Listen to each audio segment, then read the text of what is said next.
You know, we've been married for 22 years, and it's been absolutely wonderful, and I'm very pleased that I've got to spend all this time with Carrie. There's been the hard times, of course, but we've learned an awful lot from each other. 22 years next Friday. Mm-hmm. I distinctly remember being about 7 years old, and sitting on the edge of the bed with my mother, and her telling me that masturbation was wrong. And she had to explain to me what that was. And at 7 years old, I had no problem with that. And I would never do something so dirty and disgusting. Of course, once I hit 11 or 12, it became a different story.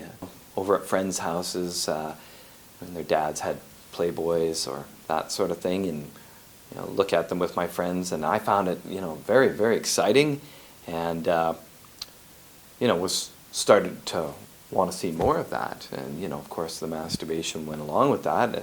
And then I'd be at church and I'd hear all these things that I'm not supposed to be doing this, and I felt really guilty, and I have to stop doing this. And I really tried. The church meant an awful lot to me. I had a very strong testimony, and I took it seriously, and I wouldn't pass the sacrament or bless or prepare the sacrament until I'd talked to the bishop and cleared it up.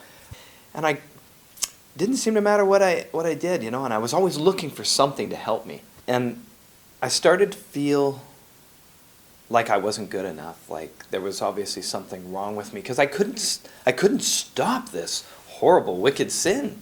I must be a wicked person. I'd really try hard, and I'd go for like 2 weeks, and then I'd wreck it, and I feel... Yes, the self-loathing. I just feel so terrible. Right? Yeah, I feel so terrible. The one time when I actually feel really good is when I'm looking at porn. That's the one time when I'm not being shot down and feeling guilty, because the guilt feeling sort of just during that time period, you just sort of focus and let the world go away, and you just enjoy. And then afterwards, the guilt just comes tumbling down on you again, and you feel so horrible, even more. It just keeps building, and it seems like the only escape is to do it again. So if you have needs that you have to pretend are not there when they really are, the truth is they really are there, then you partition that off in your brain and you push it down and you suppress it. And any psychologist will tell you that suppressed and under pressure in that way, strange behaviors will squirt out, pun intended, in very unhealthy ways.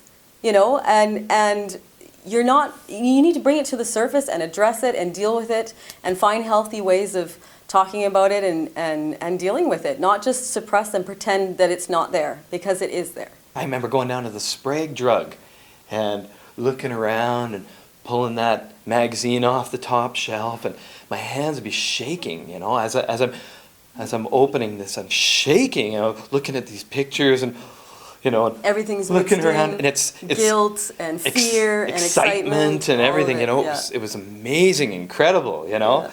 And then put it down and put another magazine in front and leave the store and hope sister whoever didn't see me looking at it. Scary, but it's really within that mindset.